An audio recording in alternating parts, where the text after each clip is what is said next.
নামে মা ও শিশু কল্যাণ কেন্দ্র হলেও রাজবাড়ীর কেন্দ্রটিতে ৪ বছর ধরে নেই কোনো গাইনি সার্জারি চিকিৎসক।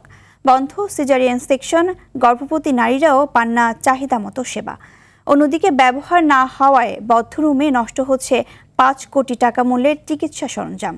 আবার জনবল ও ঔষধ সংকটে চিকিৎসা নিতে এসে প্রতিনিয়ত বিনা সেবায় ফিরে যাচ্ছে শত শত রোগী।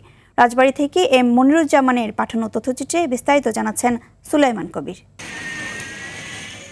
গর্ভবতী মা ও শিশুদের বিনামূল্যে চিকিৎসা ও নিরাপদ সন্তান জন্মদানের লক্ষ্যে ১৯৬০ সালে রাজবাড়ী শহরে নির্মাণ করা হয় ২০ শয্যার এ মা ও শিশু কল্যাণ কেন্দ্রটি।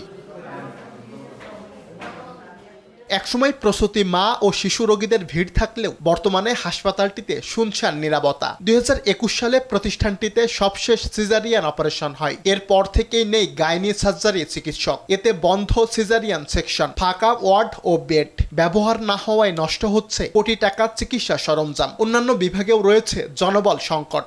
এতে চিকিৎসা নিতে এসে প্রতিনিয়ত ভোগান্তিতে পড়ছেন রোগী ও স্বজনরা। নাই ডাক্তার নাই, এখন আমরা এসে ঘুরে যাচ্ছি। পরিবার পরিকল্পনার কোনো পদ্ধতি নাই। রুগীরা চর থেকে রুগীরা আসে, অনেক ফিরে চলে যায়। আগে আসতাম, অনেক ভালো সেবা পাইতাম, কিন্তু বর্তমানে এখন কোনো সেবা ওইভাবে পাওয়া যায় না। কোনো ড্রাইভার না থাকায় আমাদের অ্যাম্বুলেন্স ভিতরে আটকা আছে। প্রতিষ্ঠানটির মেডিকেল অফিসারের কণ্ঠেও উঠে এসেছে বেহাল দশার চিত্র। ৪ বছর আগে এখানে সিজারিয়ান অপারেশন সহ বিভিন্ন ধরনের অপারেশন হতো, তো পরবর্তীতে এখন আর কোনো অপারেশন হচ্ছে না। আমাদের ওষুধ এখন আপাতত বরাদ্দ নাই, বরাদ্দ সাপেক্ষে আমরা ওষুধ বিতরণ করে থাকি।